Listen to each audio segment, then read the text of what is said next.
Je suis connectée. Nous allons demander de nous dire quelle influence, quel leadership la femme du secteur maritime doit-elle exercer, doit-elle appliquer pour faire face à cette pandémie à coronavirus de façon beaucoup plus efficace. Notre sœur Bouchara, si vous êtes en ligne, Oui. vous avez le micro. Oui, est-ce que vous m'entendez? Bonjour, c'est Bouchra Moftizet, experte en compétitivité internationale, 30 ans d'expérience dans le domaine maritime en tant que responsable communication de 3 ports marocains et en même temps en tant que consultante internationale. D'abord, je remercie les organisateurs. Je les félicite de la qualité des interventions, du choix du thème et aussi de l'aspect logistique. Et je vais être très brève puisqu'il y a une contrainte de temps.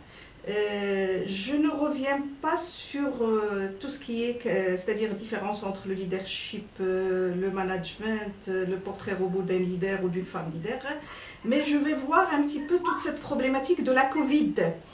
La Covid-19, au début, à partir de mars 2000, vers le mois de décembre, vers le mois même de juin, certaines associations africaines et même européennes, américaines, elles ont tiré la sonnette d'alarme par rapport à la pratique du leadership féminin.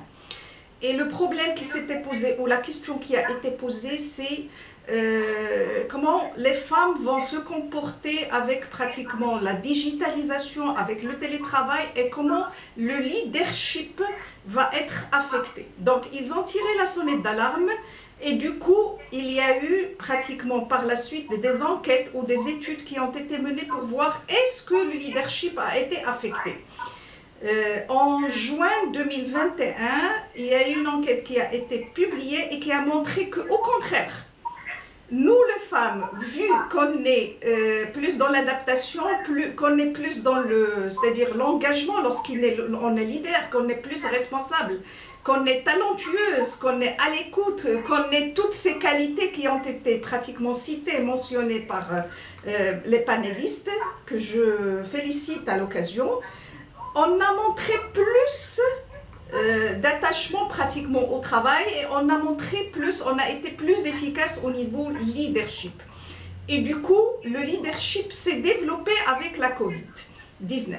Sauf que, et là, en général, le problème qui s'est posé dans le domaine maritime, c'est qu'il y a eu pratiquement arrêt de certaines activités, et ça a été signalé au niveau de certains panels précédents.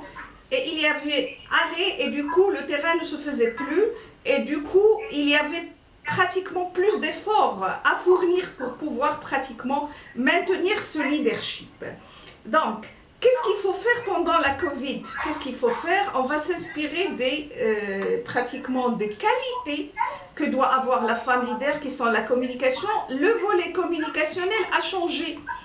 A changé dans quel sens? Dans le sens où on a commencé à avoir des femmes leaders pratiquement qui commencent à faire c'est-à-dire des réunions online, qui commencent à faire des entretiens même online lorsqu'il s'agit de recruter, qui commencent à faire des présentations online.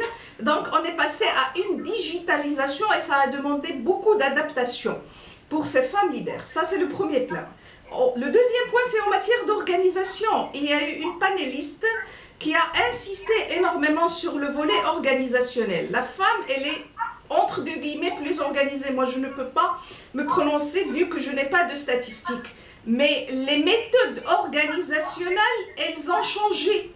Pourquoi? Parce que tout simplement, si vous savez, et tout le monde peut-être a vécu ça avec la Covid, on se retrouve chez soi, et il faut normalement aménager un endroit pour pouvoir communiquer, pour pouvoir transmettre les consignes, pour pouvoir pratiquement être rentable et maintenir cette rentabilité pendant la Covid. Donc les méthodes organisationnelles ont changé avec